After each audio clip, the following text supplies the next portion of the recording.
Okay, students, welcome to the class. In continuation of our chapter number 3rd, today we will discuss about the government companies. As we have discussed earlier also, that a company in which 51% or more than 51% share are being holded or headed by state or central government, that company is known as government company. See, 51% share are being headed by the government, that company is known as government company. For example, SAIL, Steel Authority India Limited, BHEL, Bharat Heavy Electronics Limited, GAIL, Gas Authority India Limited, HZL, Hindustan Zinc Limited. So these are the various companies which are owned and managed by the government.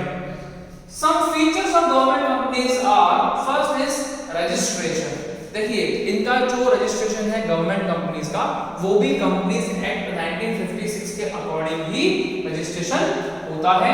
Second is ownership. Government companies के अंदर जो ownership होती है वो 51% और more than 51% जो होती है वो गवर्नमेंट की ही होती है.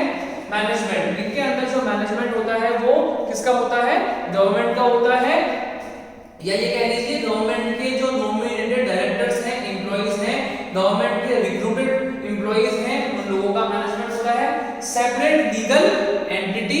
गवर्नमेंट की ये जो कंपनीज हैं इनको किसी और नाम की जरूरत नहीं है, कि अपने आप में अपना एग्जिस्टेंस रखती है. Steel authority India limited, India की बहुत बड़ी कंपनी है, आपको पता नहीं है इस बात का. हिंदुस्तान जिंक लिमिटेड हो गया, BHEL हो गया, GAIL हो गया, these are all the having their separate own legal entity. Next is ministerial control. इसके अंदर जो कंट्रोल होता है वो टोटली मिनिस्ट्री का होता है. देखिए जैसे आपका स्टील हो गया, सेल, इसके अंदर स्टील अथॉरिटी का है. ऐसे ही BHEL, BHEL, इसमें भारत हेवी इलेक्ट्रॉनिक्स लिमिटेड जो है उसके अंदर इलेक्ट्रॉनिक्स एंड कम्युनिकेशन जो सेक्टर है या मिनिस्ट्री है उसका पूरा कंट्रोल है. जो GAIL है, गैस अथॉरिटी, उसके अंदर ऑयल एंड गैस जो मिनिस्ट्री है, मंत्रालय है, उसका पूरा जो है आपका होल्ड है.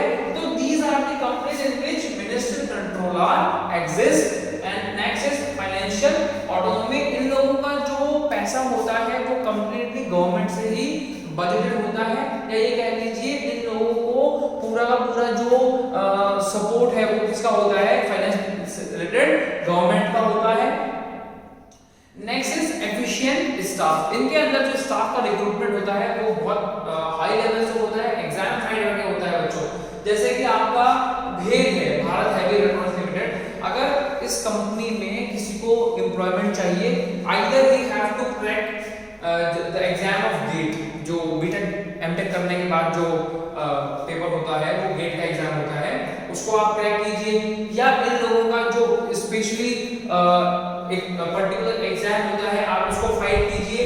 तो बहुत एफिशिएंट स्टाफ इस कंपनीज में होता है, क्योंकि they are all very highly knowledgeable persons with a competitive mind and the accountability. These companies are being accountable to the government. State government या सेंट्रल गवर्नमेंट, जिस भी गवर्नमेंट की कंपनी है उसके अंडर में होती है, उसको अकाउंटेबल होती है.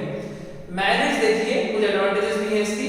Administrative autonomy. देखिए इसके अंदर जैसे कि हमने बात की सेपरेट लीगल एंटिटी है, तो किसी भी अदर लोगों का इसके अंदर कोई इन्वॉल्वमेंट नहीं होता है. इन लोगों के अपने खुद के ही डिसीजंस होते हैं कि कैसे वर्क करना है, किन के साथ हमें डील्स करनी है.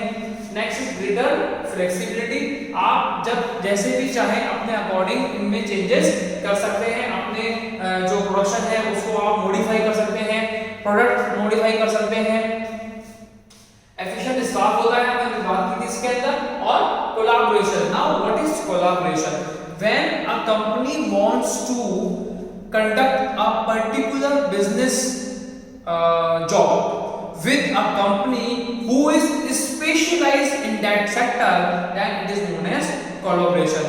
एक गवर्नमेंट कंपनी है, वो कोई ऐसा काम करना चाहती है जिसके अंदर वो लोग स्पेशलाइज नहीं है, और वो उस कंपनी के साथ फिर वो कोलैबोरेट, मतलब कि मिलजुल के काम करना. जिस कंपनी के पास उस चीज की टेक्नोलॉजी है तो वो उससे कोलैबोरेट होकर के और फिर उस प्रोडक्ट को प्रोड्यूस करते हैं.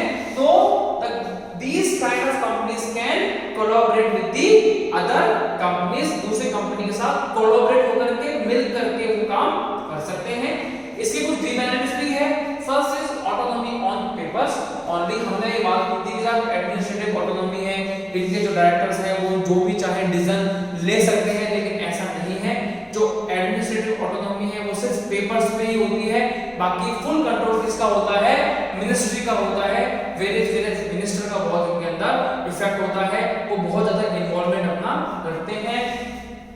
पॉलिटिकल इंटरफेरेंस जैसे हम बात कर रहे थे कि बहुत ज्यादा पॉलिटिकल इंटरफेरेंस होता है, जो भी आपके रिलेटेड एमपी हैं, एमएलएस हैं, वो लोग अगर कुछ कहते हैं तो फिर आपको वो बात माननी ही पड़ेगी।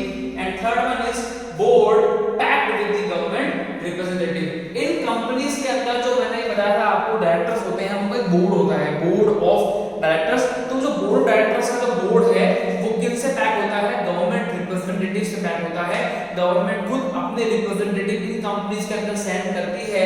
तो वो लोग अगर कंपनी के जो डायरेक्टर्स हैं, जो कंपनी के क्वालिफाइड मैनेजमेंट पीपल्स हैं, अगर वो कोई ऐसा डिसीजन लेना चाह रहे हैं जिससे कंपनी के रेपुटेशन बहुत हाई हो जाएगी या कंपनी को बहुत ज्यादा प्रॉफिट हो सकता है, तो वो लोग मतलब इंटरफेरेंस करते हैं। उन लोगों को कुछ आता भी नहीं है, फिर भी वो लोग जैसे कहते हैं ना कि एक तरीके से काम को रोकना।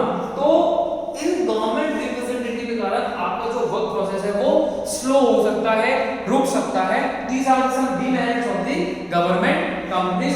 This is all about the government company which are legal in India, and these companies are very regulated itself because they are having their separate legal